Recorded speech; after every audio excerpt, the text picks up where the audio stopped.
विदर्भात सध्या उष्णतेची लाट सुरू आहे। गुरुवारी देखील विदर्भातील सर्व जिल्ह्यात उच्चांकी तापमान नोंदवलं गेलं।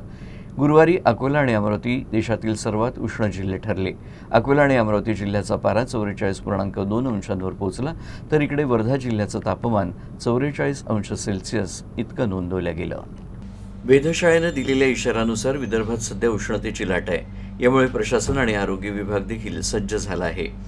हवामान खातं देखील तापमान बदलावर आणि घडामोडींवर सातत्यानं लक्ष ठेवून आहे। यातच बुधवारनंतर गुरुवारी देखील विदर्भात उच्चांकित तापमान नोंदवण्यात आलं। गुरुवारी अकोला आणि अमरावती जिल्ह्यात 44.2 अंश सेल्सिअस इतक्या तापमानाची नोंद करण्यात आली।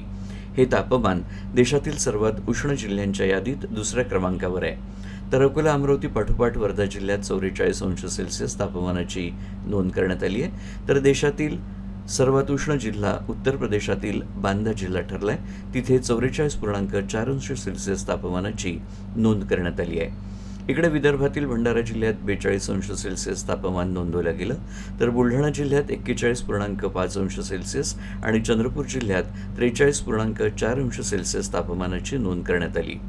गडचिरोली जिल्ह्यात 43, गोंदिया जिल्ह्यात 41.9 अंश सेल्सिअस तापमान नोंदवलं गेलं, तर नागपूर जिल्ह्याचा पारा 43.2 अंशांवर स्थिरावलाय। इकडे वाशिम जिल्ह्यात 43.6 आणि यवतमाळ जिल्ह्यात 43.2 अंश सेल्सिअस तापमान नोंदवलं गेलं। उष्णतेच्या लाटेचा इशारा बघता दुपारी 12 ते 3च्या दरम्यान कुणीही घराबाहेर पडू नये असा सल्ला देण्यात आलाय। याशिवाय सतत पाणी पिऊन स्वतःच्या आरोग्याची काळजी घ्यावी असं देखील सांगण्यात आलंय। सध्याची स्थिती पाहता रुग्णालये देखील सज्ज आहेत।